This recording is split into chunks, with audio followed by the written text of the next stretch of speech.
G'day legends, I didn't expect this was going to be the week that we were going to be having, right? I didn't think after I had to correct the UFC on how to run their heavyweight division yesterday, I'm going to need to take the UFC and the TKO group and bend them over my knee again and give them another Daddy Dougie spanking. That's 2 days in a row now that I'm going to have to do this. That the UFC and the TKO group are going to have to feel the mighty power of Dougie's Corner and our mass push to 2,000 subscribers. Watch out, YouTube, here we come.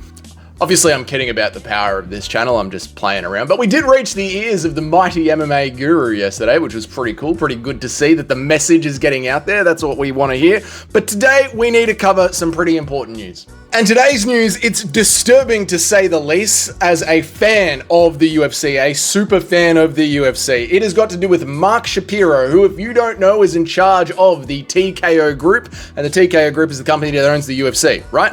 Anyway, this bloke, he's doing a call with a bunch of Silicon Valley tech investors. And unfortunately for him, it was recorded and released on the internet. I don't know if it was meant to be a private meeting. I don't know if it was meant to be released onto the internet, but it was. And what he said in there was very disturbing, okay? Talking about how the TKO group could increase its revenue by doing the UFC more at the Apex. He even went as far to say that you can't tell the difference on television between the Apex and a crowded arena. That's right, you dumbass MMA fan. You can't bloody tell the difference between UFC Paris and UFC Vegas 102. You're too goddamn stupid to notice that there's a difference of what's going on there. It goes to show that these people in positions of power, yes, they might be rich, yes, they might speak rather intelligently with not a lot of ums and ahs and buts, but are they actually smart? Do they actually know their product? It pains me to say this and to see this because I've seen so many brands out there in pop culture, so many things in my life that I have grown up. I am now, a middle-aged man, and I've seen things in the world that I have loved go by the wayside because people in control of them do not understand the product at all. All they understand is the bottom dollar, right? To personalize this a little bit, growing up, I used to love Star Wars. And then when it was bought out by Disney, the new owner of Star Wars, Disney, said that it was just unfortunate that they didn't have a back catalog to make movies on like the giant comic book industry did.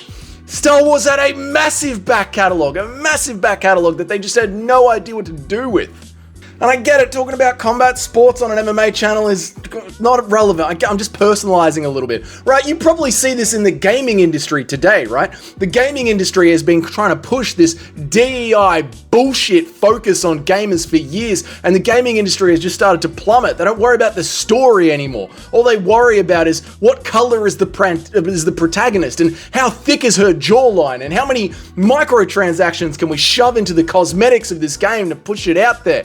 This is what happens when you start focusing on the dollar rather than the product. And it seems the UFC is turning the evil eye of maximum profits onto the UFC Apex, right? Let me play you this call from Mark Shapiro.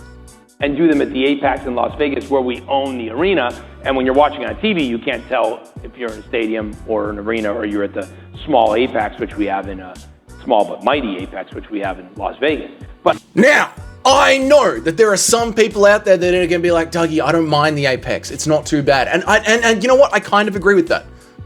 There are times where the Apex puts on pretty good fight night cards. I don't mind the Apex either. I like being able to hear the corners clearly. I get it. Even the last couple of Apex cards have been really, really good. So why am I flipping out about this so much? It's because not only can the Apex be good, but it is used as a crutch by the UFC to hide horrible fight night cards in. It is absolutely used for that. Yes, we do get the occasional banger at the Apex, but I would say the Apex is a coin flip when it comes to events. When the UFC want to stack UFC 300 or UFC 306, or coming up this year, they want to stack Miami, they want to stack International Fight Week, what you are looking at is a drain of talent happening. And what the UFC does is they give you 4 shitty Apex cards, 2 before the stacked event, 2 after the stacked event. So the Apex turns into this sort of hiding ground for the UFC's deck shuffling of talent. But it's not just that either, right? That's not the only reason that I don't like the idea of doing more cards at the Apex. And it goes to bring in what I said at the start of this video, talking about other brands. In fact, you could say, I bring you this because. I bring you the other brands because. Good on you, son. Listen, I'm talking about the other brands that I enjoyed growing up because it shows that the growth of the UFC is reaching a plateau.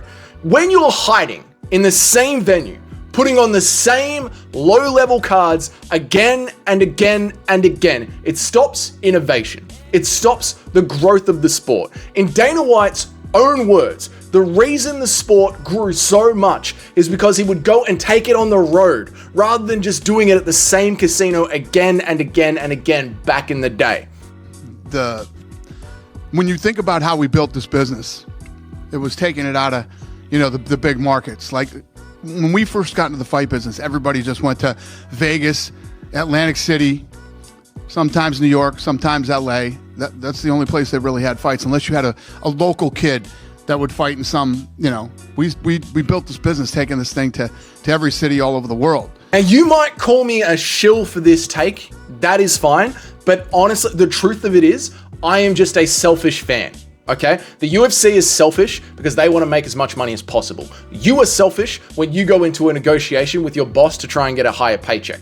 I am selfish when it comes to being a fan of the sport. Welcome to planet Earth, people, right? But I'm a working man with a home life. I have a full-time job, yeah? And a good UFC card goes for about 6 or 7 hours, yeah? There's 700 athletes on the UFC roster across multiple divisions. Now, as much as I want MMA to prosper, quite frankly, I don't want there to be 10 competitive MMA organizations around the world. All of them with 5 men's divisions with about 500 blokes on the roster. It's too much to keep up with. As a selfish MMA fan, I want the global dominance of the UFC. It makes it really easy for me as a fan. It's better for a sport. Right now, just alone, right now, without moving the needle forward at all in a couple of years, you've got Cage Warriors, you got Eternal, you got UFC, you got One Championship, you got Bare Knuckle. Each one of those cards are sick. They all also go to about 3 to 6 hours. It's too much already. It's too much already. And then you got the other guy, oh, dude,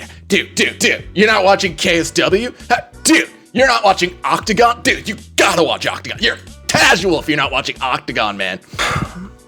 This is why I hate the libtard Luke Thomas. This is why I hate Luke Thomas. Because he talks about the UFC being a monopoly. Like, dude, how can someone as smart as you, who appears to be as smart as you, not understand what is going on in the world of MMA? There's never been more goddamn competition, man. There's never been more competition. And I didn't even mention the powerhouse that is the GFL. But listen, selfishly, as a fan, one league. All the best fighters, okay? I don't want to wonder about who's the better striker. Is it Haggerty? Is it Sean O'Malley? Who would actually win between Francis and Tom Aspinall? I don't want to worry about that. I just want to sit down on the weekend, one league, and if a fight drops out of the main event, we can book it immediately with another high-level fighter because they're all booked onto the same contract with the same company. It's not a problem. Hiding in the Apex and putting on Dern versus Ribas 2 for another 3 years, I am telling you, TKO, Dana White, UFC, Octagon and Brave and BKFC will win the attention game. They will. That is all that these media scrolling, clicking pay-per-views is. It's an attention game. And if you think sick fights happening in the BKFC in Paris and in Octagon with sick knockouts are not going to get more clicks than fucking Dern versus Ribas 2 at the Apex, I don't understand what you are doing. It really already feels like the UFC has been pushed out of Europe. It does. Other than UFC Paris and a couple of cards in London, they seem like they have been completely pushed out of Europe with how much success Octagon are having. They're selling out arenas all the time. They're putting on massive shows. And the UFC just seems to be stagnating away at the Apex. For US audiences to just tune into ESPN like, oh, gambling. Look at the size of the arenas they're doing over at Octagon. Wait till DraftKings starts adding Octagon picks. And then you get crowds and hype like this mixed with the sports gambling. Look at the numbers that they're pulling while the UFC is just putting on shit show after shit show at the Apex so we can have one exciting quad every quarter. You know, one exciting card. And if UFC 313, I mean, UFC 313 is not that good on paper, you know what I mean? It's a very top-heavy card. UFC TKO, like doing more shows at the Apex might get you like a 10% increase of profit over the next year. But the long-term effect of that, what happens when you turn into, again, I'll bring in another brand, Marvel Studios, and you just start pumping out trash every 3 months instead of focusing on the quality of the product?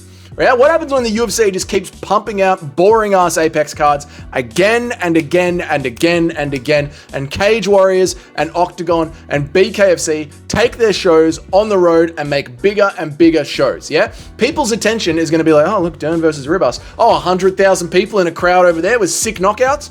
Well, fuck me, which one do I look at? There is a point on the graph where it crosses over from profits on return on investment to stagnation, while the other companies will continue to go up. You built the business one way. You go around the world, you travel, you put on tight cards with prospects. 10 to 12 fights, 6 fighters from each region around the world fighting somebody else. Tour the fucking show around the world. That's how it, and then when an athlete with name value from a region grows, you put your brand name next to that athlete and the whole brand grows. That's the original fucking recipe of the UFC. Why would you change it? What we really need is, what we're gonna do, we're gonna put on Dern versus Ribas and Lemos versus Jandadoba and Suarez versus who gives a fuck in front of 10 people at the Apex forever.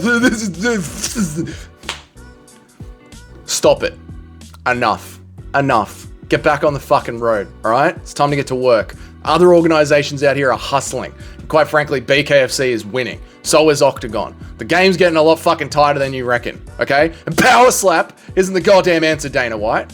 Anyway, that is it for today. Another absolute spanking for the UFC. I thought I was going to do a video about Justin Gaethje training the FBI and what other positions in government could we fill with MMA fighters. You know what I mean? Like Bryce Mitchell in charge of foreign relations. That's what I thought we were going to do today. It's going to be a nice fun video. Maybe we'll save it for the live stream. Who knows? But until then, that's it. If it's your first time here, g'day, my name is Dougie. I try and make an MMA video every day of the week, Monday through Friday, and I try and go live about 3 times a week. If you're interested in all of that, hit that subscribe button, hit the notification bell. If you're already on board with the channel and you enjoyed this video, please give it a like. It does help in the algorithm and it does help this channel grow. And the more this channel grows, the more time I can spend on it. So please do help this channel grow.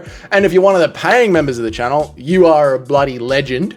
Your names are up on the next slide. And until then, I will see you all on the next one. Bye.